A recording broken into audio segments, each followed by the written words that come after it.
Welcome to the Green New Deal. That is, the eco-socialist Green New Deal. When I say the Green New Deal would require a revolution, I don't mean electing new people to work within the current system. No, it would require a disruption more along the lines of the Glorious Revolution of 1688, the American Revolution, French Revolution, Russian Revolution, or the Chinese Revolution. When water moves out of its normal channels, it interacts with roads, bridges, in ways it doesn't normally. When that happens,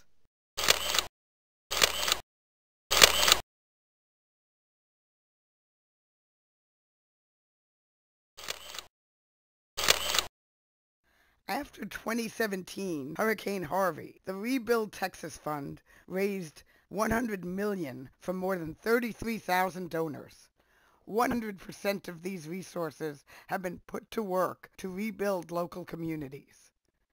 A year ago, the fund states that Houston still needs massive rebuilding. Economic loss was around $85 billion, while the insured loss was about $30 billion. 2017's Hurricane Maria swept across Puerto Rico, left over 2,975 people dead, and utterly destroyed its economy. The island municipality of Vieques still does not have a hospital. Federal funds have yet to come in for a single permanent road reconstruction project. Up to 30,000 homes remain covered by temporary blue roof tarps. The entire state of Florida might see fallout from the storm for years to come. The western half of Michael's eye wall passed directly over Panama City. Incredible damage throughout the city. Businesses completely leveled to the ground. By 2050, about 91,000 people in St. Petersburg and 57,000 people in Tampa live in locations vulnerable to flooding, exacerbated by climate change and rising seas. 41 locations in 6 states across the Midwest have set new flood records. Flooding has killed at least 3 people, forced countless evacuations, breached dams and levees, and flooded a military base. Florida is the hotspot. 25 states at risk of serious flooding. Cyclone Idai has devastated Mozambique and Southeast Africa. Uncounted thousands dead and hundreds of thousands homeless. Most bodies likely swept out to sea may never wash ashore. California will never stop burning. Fingers of flame clutch the top of the ridge. Then embers cascade over the near side of the canyon. Parts of the hillside resemble erupting volcanoes in miniature. Helicopters roar overhead and unleash curtains of water.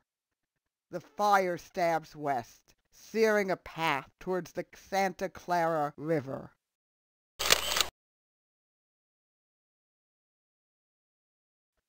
When political movements overflow the normal channels, they also interact in ways they normally don't. That's the good news. The bad news is that it's already too late. America is being destroyed. The damage is not repaired. Thousands displaced here, thousands displaced there. We are becoming a nation of refugees. The moral destruction is as deadly as the physical. Are we no longer our brother or sister's keeper? Too much discussion about preventing catastrophe, as though we had time to spare. We live on the cusp of a catastrophe of unprecedented horror. Smirking critics ask, "What's your plan?" We answer, the Green New Deal. We are the realists in the room. Only total social transformation can meet the challenge. The trinity of Green New Deal, reparations for the black community, eco-socialism. Two Green New Deals are on the table. The Green Party 2010 original, which Howie Hawkins was a major architect of, was featured in Jill Stein's 2012 and 2016 campaigns. The Ocasio-Cortez Green New Deal is a weaker version, packaged as a congressional resolution. It's the one that was making headlines, but has largely disappeared from view. 100% clean energy. Massive public research and development. Millions of jobs in infrastructure, smart electric grids, and mass transit. Energy-efficient buildings. Sustainable food system. Protect and restore the ecosystem. And there are differences. The Green Party acknowledges responsibility to the developing world for damage caused by the industrial world. AOC calls for repairing historic repression of indigenous people and communities of color. The Green Party also calls for a carbon tax, cut military spending by at least half, completely phase out fossil fuels, ban fracking and nuclear power, establish a commission for economic democracy. The Green Party demands a full economic Bill of Rights, right to full employment, the right to a living wage, quality health care, Medicare for all, tuition-free public education, decent affordable housing, right to accessible and affordable utilities. Battle lines are drawn. We redraw them. The Ocasio-Cortez version gets the publicity. Though both versions look somewhat similar, that's our success. We've redefined the dialogue.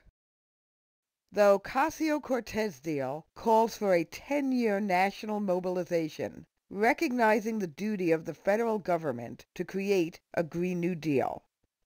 Opposed by both the Republicans and the Democratic Party leadership, it will be propelled headlong into the congressional sausage grinder. At best, we might get something like more tax breaks for corporate America and small business.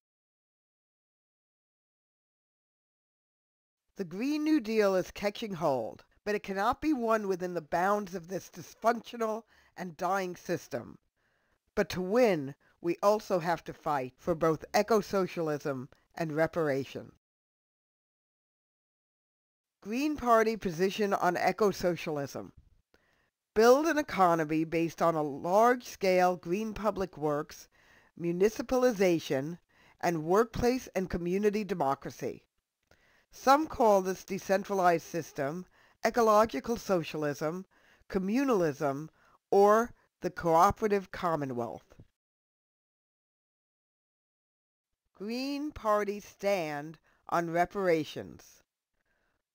We commit to full and complete reparations to the African American community of this nation for the past 400 years of genocide, slavery, land loss, destruction of original identity, and the stark disparities which haunt the present, evidenced in unemployment, substandard and inadequate education, higher levels of mortality, including infant and maternal mortality, and the practice of mass incarceration. Reparations are a debt, not charity. Leadership on the question of what our nation owes to this process of right ought to come from the African American community, whose right to self-determination and autonomy we fully recognize. What has to be done? We have to demand qualitative transformation on a scale that can barely be compared to the industrialization of the Soviet Union between 1918 and World War II, or the transformation of the American highway infrastructure post-World War II. Consider the transformation from highways to rapid transit. Entire neighborhoods and cities will have to be moved, new housing built, people fed, retrained, an entire social safety net to handle the human cost. We can't just send in the bulldozers. The old structures, whether authoritarian state or authoritarian oligarchy, are just too rigid. Only an egalitarian, decentralized, democratic way of life will have the flexibility or the spirit to get us to a green new world. We are our brothers and sisters' keepers.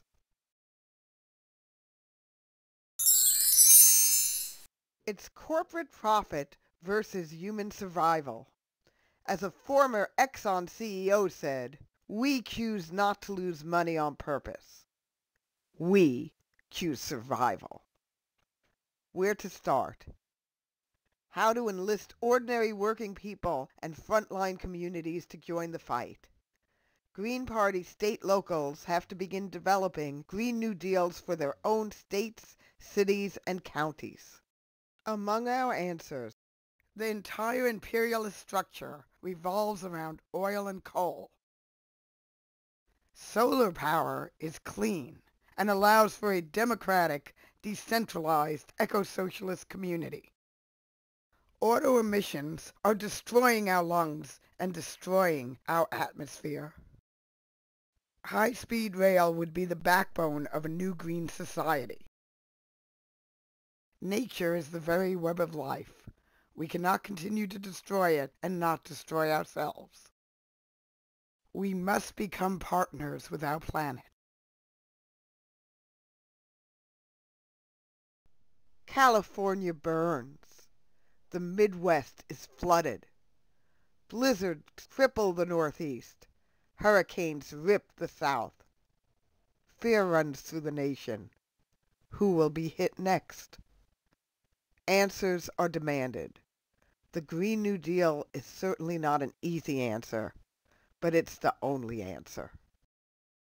This is not some middle-class environmentalist fantasy. Green New Deal economic points like jobs, housing, healthcare, and reparations are generating excitement. The fight is right now. More and more, the public is ready. But are we?